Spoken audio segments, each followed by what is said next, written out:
mañana con una de las personas que ustedes la conocen, siempre ha estado con nosotros aquí en Radio 1. Hablo de Fernando Rospigliosi, que hoy está encargado de elaborar el plan de gobierno de Keiko Fujimori en el sector seguridad ciudadana. Está con nosotros el día de hoy.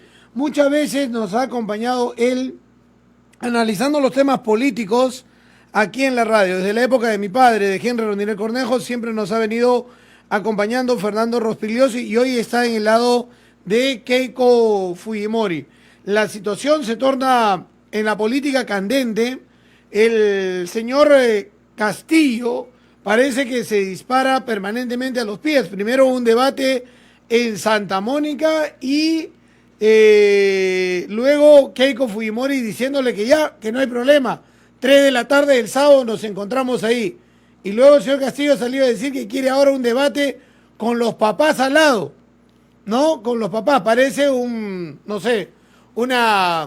debate de alcaldes escolares donde los papás tienen que ir a ver el debate de los hijos en la contienda electoral. Pero el señor, al correr y alejarse de la posibilidad de que los peruanos tengamos mayor información, la verdad es que está dejando mucho que desear.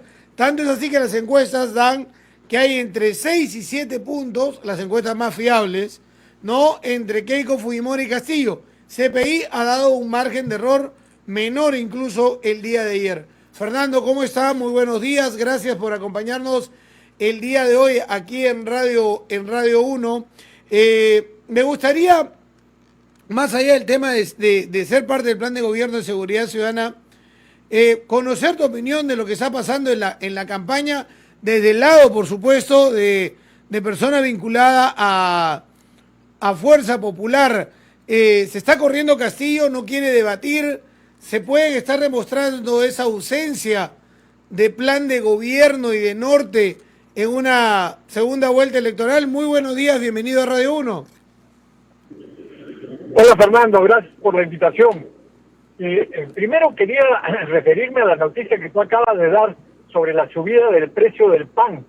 Eso es consecuencia directa de la candidatura de Pedro Castillo.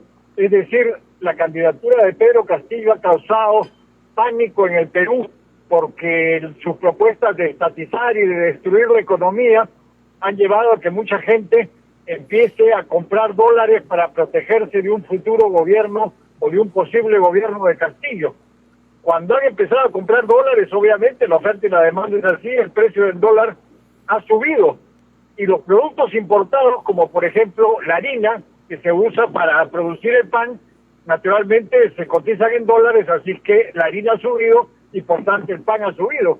Y también se podría notar una subida en el precio del pollo que come maíz amarillo duro, también se importa. Es decir, solamente la candidatura de Cerrón ya está provocando problemas en la economía. Imaginemos lo que ocurriría si es que por desgracia llegara a ganar. Bueno, respondiendo a tu pregunta, obviamente el señor Castillo y el señor Cerrón, que es el dueño del partido y el verdadero titiritero detrás, no tienen ningún equipo, es decir, no tienen con quién gobernar, no solamente no tienen propuestas concretas y específicas para sacar el Perú de la crisis, sino no tienen un equipo para gobernar. Entonces el señor Castillo ha venido mintiendo una y otra vez. Dijo que sí tenía un equipo, pero que ya lo iba a hacer de conocimiento público. Después dijo que no lo exhibía para que no lo terruqueen, una cosa absurda, porque en democracia los debates son públicos y los equipos tienen que ser públicos, no son clandestinos, ¿no? Este señor cree que todavía está junto con el Movadef de Sendero Luminoso, que viven en la clandestinidad. En realidad los equipos tienen que ser públicos. Y después la última ha dicho que ya no tiene, que los equipos son una cosa obsoleta y que no lo va a mostrar. Entonces está mintiendo y está rehuyendo el debate, naturalmente, porque en el debate que se realizó en Chota, donde él creía que la señora Fujimori no iba a asistir y asistió, quedó demostrado que carece de ideas, ¿no? O sea, no solamente no tiene equipo, sino no tiene ideas. Y en una situación tan grave como la que está el Perú en este momento, con crisis económica, con desempleo, con aumento de la pobreza, con pandemia, con falta de vacunas, en fin, sería realmente fatal que una persona como Castillo, sin ideas y sin equipo, llegara al gobierno. Así que eso es lo que nos está demostrando la situación de este momento, ¿no? Ahora, tú estás encargado del tema de seguridad ciudadana, pero has sido ministro del Interior. Y tú estuviste ministro del Interior en la época de Toledo, lo recuerdo.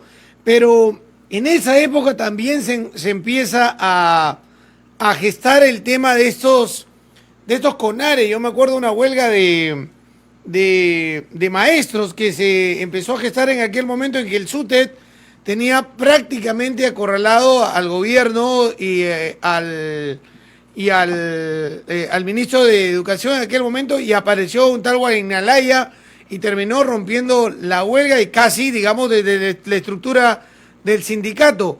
Desde ahí surge este grupo de maestros a los cuales, yo no sé si con razón o no, se les terruqueó desde un principio, pero poco a poco fueron ganando fuerza. Se le sacó o expectoró Guainalaya y terminó tomando el control el señor Castillo, para luego tener serias vinculaciones al Movadef, que es el brazo político, digámoslo, de Sendero Luminoso, y que tuvo a muchos maestros investigados por haber firmado los planillones de inscripción de este movimiento político. Incluso uno de los congresistas elegidos por Tacna ha firmado esos planillones de Movadef. ¿Son reales esos vínculos? ¿No deslinda Castillo con esos vínculos cercanos a Sendero Luminoso y a los que han quedado del senderismo?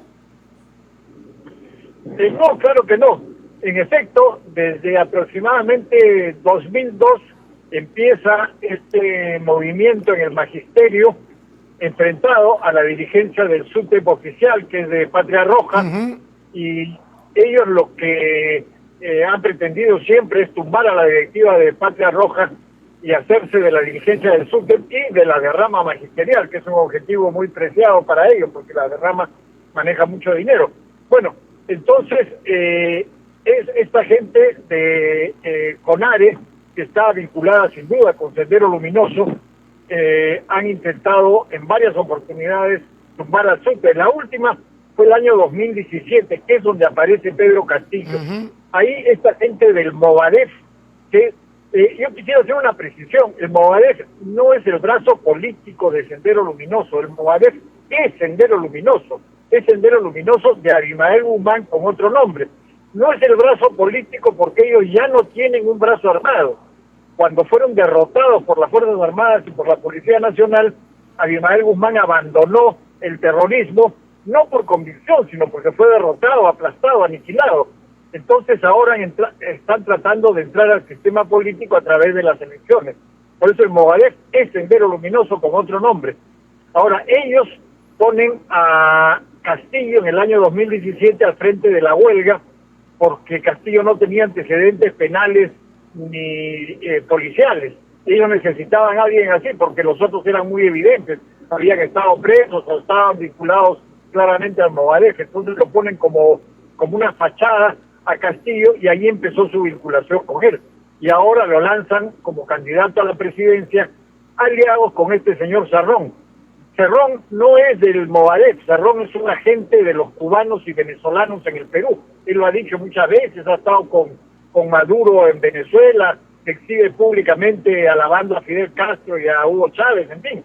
Entonces han juntado estos dos sectores, tanto Sendero Luminoso Movadef como los agentes de Cuba y Venezuela, para lanzar al señor Castillo como candidato a la presidencia. Y entre ellos, como es evidente, también hay ciertas discrepancias, pero también tienen objetivos comunes: instaurar una dictadura como la venezolana, como la chavista en el Perú, ¿no? Ese es el objetivo que tienen ellos. Ahora, en el caso de Fuerza Popular, muchos están sumando hoy a la campaña de Fuerza Popular, algunos personajes desde Acuña y otros que van dándole respaldo a Keiko Fujimori, pero tú te sumaste en primera vuelta. ¿Por qué? ¿Por qué, si habiendo sido una de las personas críticas al Fujimorismo, habiendo luchado contra la dictadura, habiendo sido ministro en el primer gobierno democrático luego de la dictadura, terminas acercándote o terminan convenciéndote Keiko Fujimori y Fuerza Popular. O sea, tú no eres de los que ahora salen a decir doy mi respaldo. Tú lo hiciste en primera vuelta, ¿por qué? Bueno, en realidad, como recordarás, yo lo hice desde hace una década. En el año 2011 yo respaldé a Keiko Fujimori públicamente contra Ollanta-Humala, el año 2011. Y a partir de ahí he mantenido una relación intermitente con ella. Y una de las cosas positivas que ha hecho es tratar de construir un partido, Fuerza Popular, cosa que casi nadie hace en el Perú, ¿no? Muchos se suben a un vientre de alquiler para postular en las elecciones y después se pasan a otro. Pero ella ha tratado de construir un partido, es institucionalista y esto es importante para la democracia. Y además, bueno, nunca ha gobernado, pero siempre ha mantenido una actitud favorable a la democracia. Y en este momento, yo creo que, como se dijo desde el año pasado, la principal amenaza es el izquierdismo y el populismo, es decir, algo como el chavismo en Venezuela que nos puede llevar al desastre. Y por eso me pareció que era el partido más organizado y más capaz de enfrentar este peligro que tiene el Perú ahora. Ya, pero en primera vuelta no había ese peligro. Ahora es cuando están señalando ese peligro. No. Lo que señaló Keiko Fujimori el año pasado y con lo cual yo estaba plenamente de acuerdo es que el principal peligro político que tenía el país, eso lo dijo el año pasado, era el populismo y el izquierdismo. Yo vengo diciendo eso desde hace años, porque era previsible que ocurriera una situación como lo que está sucediendo ahora. Peor todavía con el desastre que nos ocasionaron Vizcarra y Sagasti, con esta pandemia, con esta crisis, con esta muy mala gestión que han tenido, que hace que mucha gente con justa razón tenga rabia, indignación, esté descontenta. Pero eso es por la mala gestión de Sagasti y de Vizcarra.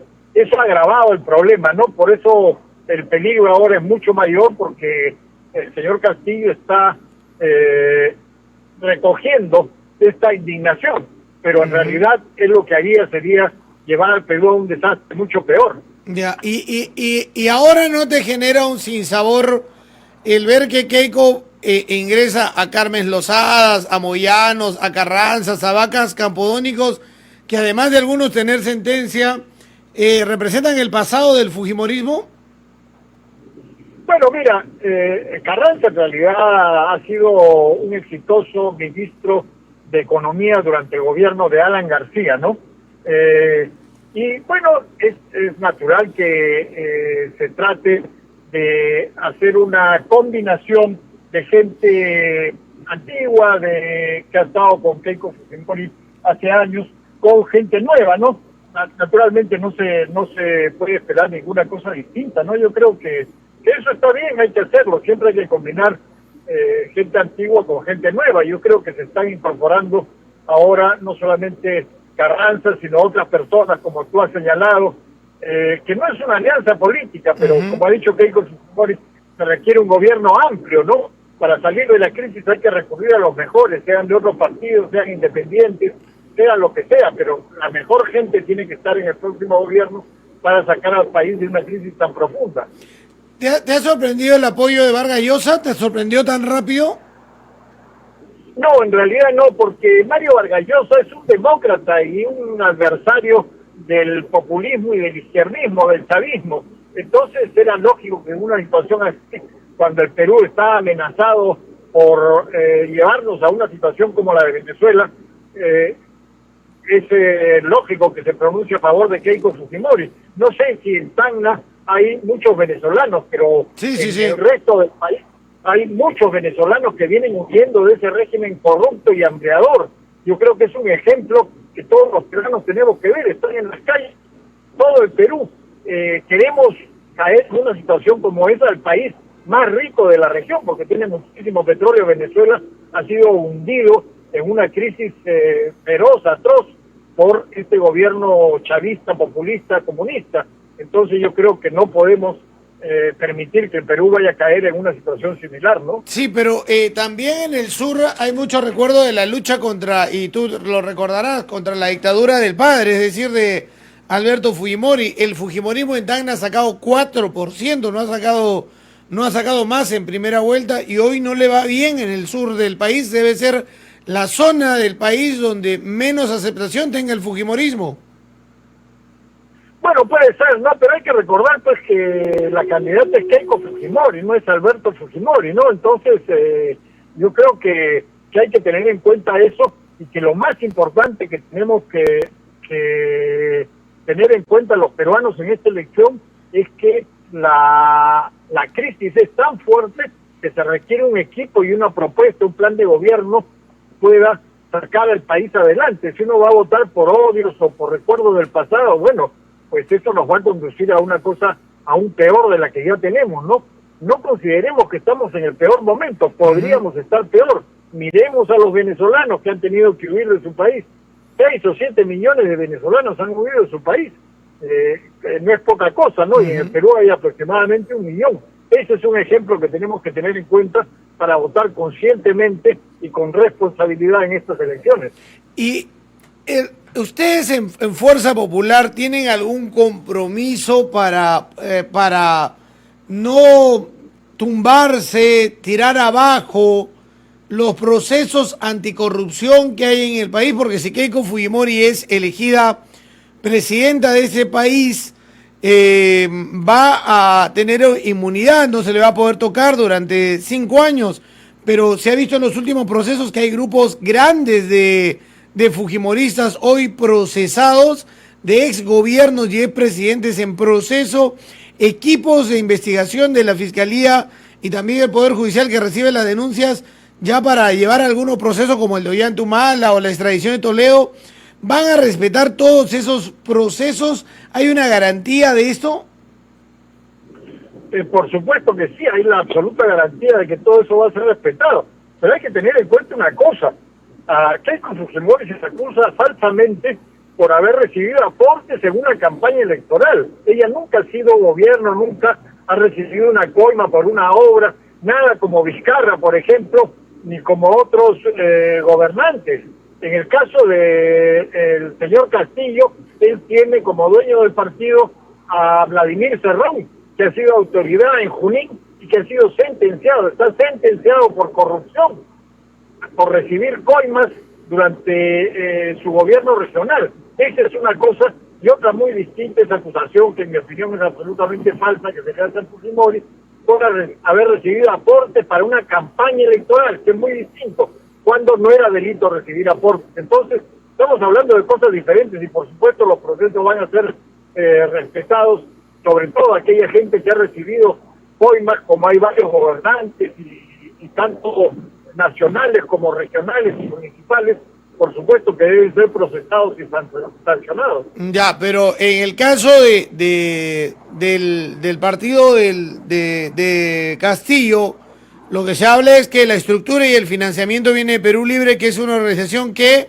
se ha beneficiado de coimas, pagos, de las obras que creo que estamos viendo en los canales de televisión que están prácticamente abandonadas en toda esa región del centro del país. En el caso de Keiko Fujimori también hay declaraciones de empresarios que han ido, le han dejado maletines con millones y que están claramente demostradas que fueron entregadas a ella de manera personal y que, si bien no es corrupción en el lado de el tema de ser funcionario público, el tema es que se entregaron en campañas electorales y que esa plata no fue ingresada al partido político. En parte la pitufiaron, pero la gran cantidad de dinero desapareció. Eso no es moralmente incorrecto lo que ha hecho Fuerza Popular y Keiko Fujimori al recibir esas cantidades de, entre comillas, donaciones de los empresarios.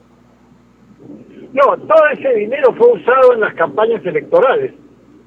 Recordemos que hasta el año 2017 las campañas electorales han sido muy costosas porque había publicidad en la televisión, en la radio y en los medios de comunicación que se pagaba con dinero que provenía de las donaciones. Ahora se ha prohibido la publicidad en los medios de comunicación y entonces estamos en una situación anómala completamente, ¿no? Porque no hay publicidad, solamente hay una franja electoral. Pero antes la publicidad era muy costosa y eso se pagaba con las donaciones que hacían. O sea, eso siempre ha sido así en el Perú. todas las campañas, en todos los años y todos los partidos políticos han recibido donaciones que usualmente no declaraban, y eso no era ningún delito. Puede ser condenable a veces moralmente, pero era así, porque los que hacían las donaciones no querían aparecer como donantes, ¿no? Entonces había que mantener la reserva del caso. Pero eso no es corrupción ni es un delito. Eso no es como recibir una coima para dar una obra, eso es completamente distinto. Y eso es lo que ha hecho, por ejemplo, Vizcarra o Cerrón en Junín, ¿no? Esas son cosas completamente diferentes. Bueno, Cerrón tiene su sentencia, ¿no? Está sentenciado y no puede ejercer cargo público. La última, Fernando, agradeciéndote los minutos, lo de Chicho Mome, que tú lo conoces, has trabajado en el diario La República, has sido columnista muchos años, has tenido programas también que hemos seguido a través del internet en La República. Básicamente es la rodada de cabeza de Clara Elvira Ospina en el grupo El Comercio, pero sobre todo la reunión de Keiko Fujimori con la directora periodística. ¿Qué hacía Keiko Fujimori reuniéndose con la directora periodística de un canal de televisión, de un conglomerado de televisión? Eso hacen los candidatos, generalmente hacen eso cuando quieren algunos favores, cuando quieren alguna ayuda, algún compromiso de los medios de comunicación. ¿Por qué Keiko Fujimori se reunía con Clara Elvira Ospina? Bueno, yo no sé por qué se reunía, pero probablemente a invitación de la señora Ospina, ¿no? Porque los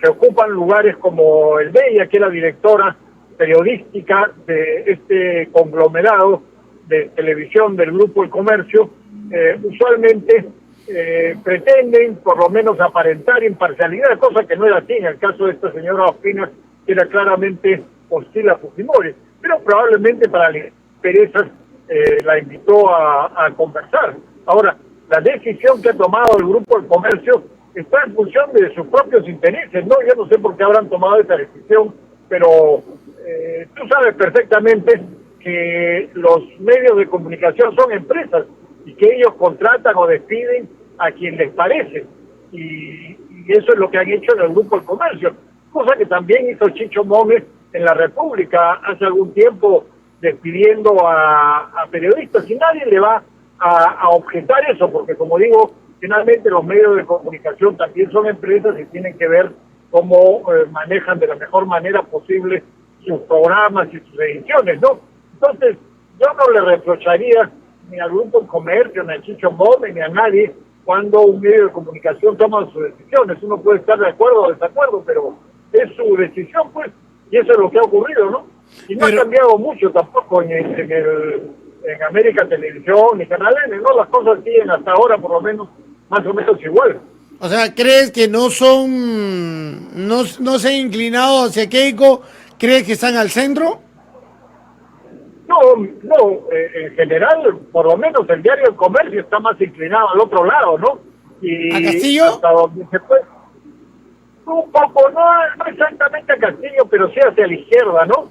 Y el Canal N y el América Televisión y todo este conglomerado siguen más o menos igual, ¿no? Entonces yo creo que hasta ahora no hay un cambio, no sé si lo habrá más adelante, porque todavía no se ha designado a la persona que reemplace a esta señora que fue despedida. Ya, o sea, ¿tú sientes que estos medios de comunicación ligados al comercio están vinculados hoy tienen una posición vinculada a la izquierda?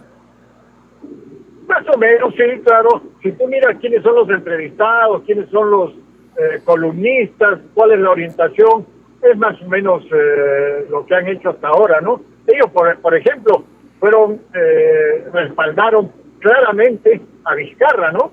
Ellos claramente respaldaron luego la caída de Merino y la subida al poder de Sagasti, que Sagasti es sin duda un intelectual de izquierda, como lo sabemos, siempre ha estado en la izquierda, ¿no? Así que yo creo que esa es la simpatía que tienen, y bueno, cada quien es dueño de sus propias opiniones, ¿no? Fernando, te agradezco los minutos a Radio 1 en Tacna, espero podamos seguir conversando en esta segunda vuelta electoral. Muchas gracias por acompañarnos como siempre.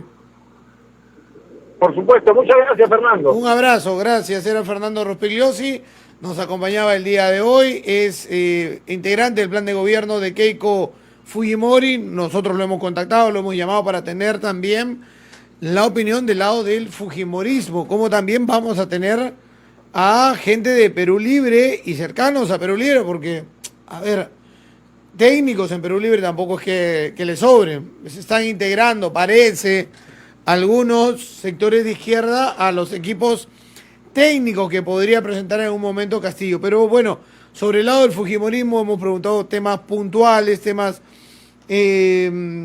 coyunturales que se van presentando, como este último de Claelvira Ospina, ¿no? ¿Qué fue lo que sucedió en las últimas horas? Y para Fernando Rospigliosi, el diario El Comercio está inclinado hacia la izquierda, más o menos, dice, ¿no?